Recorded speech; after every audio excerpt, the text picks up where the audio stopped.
Welcome, Aries, to your April monthly horoscope. This is for the Sun or the Ascendant. If you're new to my channel, I'd be honoured if you'd subscribe. This month begins brightly with Mercury forging a beautiful link to Jupiter and Pluto in the first 5 days. Now, Jupiter and Pluto are going to be in conjunction for the whole of April. If you have big goals and ambitions, this gives you an opportunity to raise your intent, to focus on those goals and really go for it. Jupiter's about growth, Pluto's about power, but when these two are together, often it leads to success. And Mercury in the first 5 days suggests it can be the subtle things you do, perhaps discussions behind the scenes, taking feelers and soundings, that can be just as important to the more obvious moves. But your ruler Mars is also forging a superb alliance with Saturn in the first 5 days. So if you're really clear about your longer term plans, Saturn can help to bring structure and discipline to Mars's drive and energy and enthusiasm. So that's superb as well. The Sun's in your sign as we begin this month and will remain there through to the 19th. The Sun gives you an opportunity to focus on your individuality. Now also, from the 4th and for 4 months, Venus moves into the chattiest and most vibrant part of your scope for communication. This can give you a lot of extra charm in the months ahead. This is a very unusual transit. Usually Venus takes 28 days to go through each sign. So 4 months really is a chance for you to thrive. Don't be surprised if you have some dazzling conversations, connections and experiences during that time. But on the 8th, we do have a full moon in your opposite sign of Libra. Libra full moons are very often to do with balance, and they're to do with diplomacy. It's a call out to all of us to be more conscious of how other people feel about us.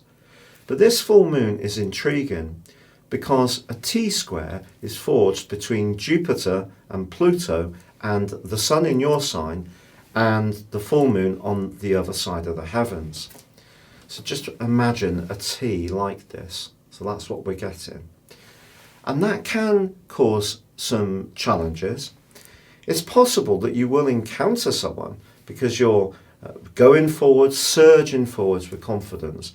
It doesn't quite get where you come from, but the full moon can be an asset to you in just helping you to be tuned in and listening and reacting to how people are feeling about some of your moves. It could be, for example, that if you are showing a lot more self-confidence and you're being more strident, that someone could be a bit challenged by that. Maybe they're a bit jealous. Just watch out for that from the 8th through to the 17th, as the Sun is going to be broadly square to Jupiter and Pluto for that set of days.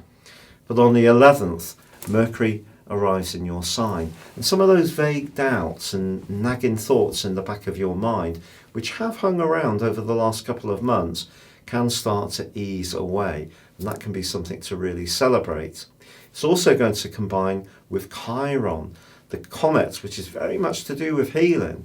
So if you need to think about improving your sense of self, how you feel about you, this will certainly help you. Now in week 3, Mercury forges a really fantastic link with Mars. If you have something that you want to say, you can say it with conviction, authority and confidence, and people are sure to listen. But on the 20th, the Sun moves out of your sign and into Taurus. It also immediately embraces the energies of Uranus. Now, the Sun conjunct Uranus is intriguing. Uranus is a very restless influence. It's very much the freedom fighter of the Zodiac. It's asking us to make sure that we feel authentic in our lives. But in your second solar house, it's very much to do with your self-worth, but also money, just in a practical way, and also the basic foundations of your existence. Now, Uranus here can give you some really inventive ideas to improve your lot. But if you also get an impetuous desire to spend money, even if it is on something more speculative, I would just be conscious of what the result would be if you're not successful. So I'm not saying you shouldn't do it, just factor in how you would feel if it didn't turn out well. But generally speaking, you may feel that you want to be a bit more independent in your approach to your resources. So if you're in a partnership, there could be a little bit of an argument or a discussion at least about, well, listen, this is my money. I want to have the right to spend it on what I want, even if I'm putting the rest of it into the budget. So there could be a little bit of stuff around that going on.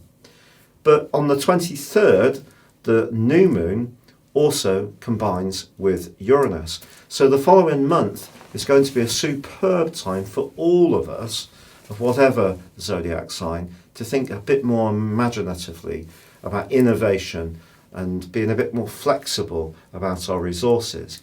But we have to be conscious at this time that Saturn is still stuck in the early part of Aquarius, and it forges a square, therefore, with this new moon.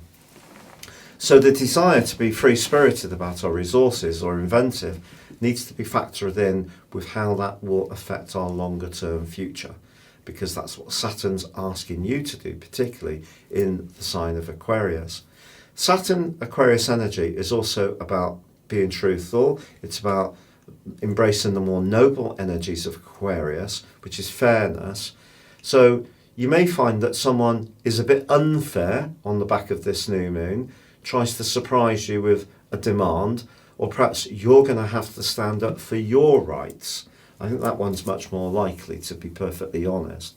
On the 25th, Pluto does go into a retrograde, which is going to last until the 3rd of October.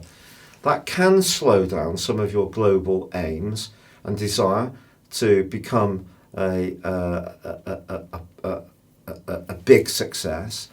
But Pluto slowing down can also ask us to look inside about our motivations. So if you are doing something, even if you have been very committed to it, and that goal has really driven you for some years, with Saturn and Pluto together the last 2.25 years, particularly until Saturn moved into Aquarius, perhaps Saturn in Aquarius is giving you pause for thought, and Mercury being in your sign is making you more original thinking, and then Pluto stopping and reversing then could see you rejig some of your ideas.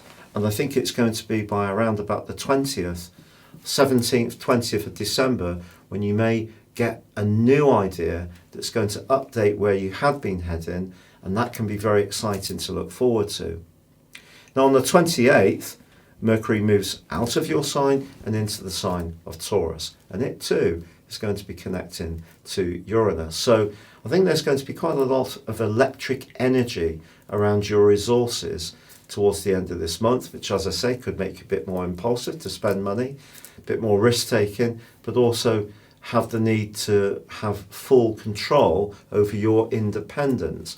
So, for example, if someone criticised you a little bit on the basis of Saturn squared to the new moon and Pluto squared to the sun in your sign, I think what Uranus is saying to you is, look, I can only be true to who I am. And if that does mean that you have to separate yourself from someone, get space, which is Uranus, or speak out, be the rebel, very Uranus, you will have to do that.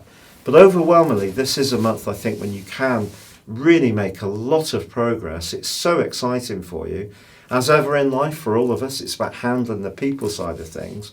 But if you'd like to subscribe to my monthly astrology magazine and lots of free editorial that I send out all through the month, please see the link beneath this video, totally free. Or you can download your free natal birth chart, or you can choose to have a one-to-one with me, or you can buy your 12-month personal horoscope forecast and character analysis and get 30% off. Please see the link beneath this video for all of those features. It's been a real pleasure. Good luck and goodbye.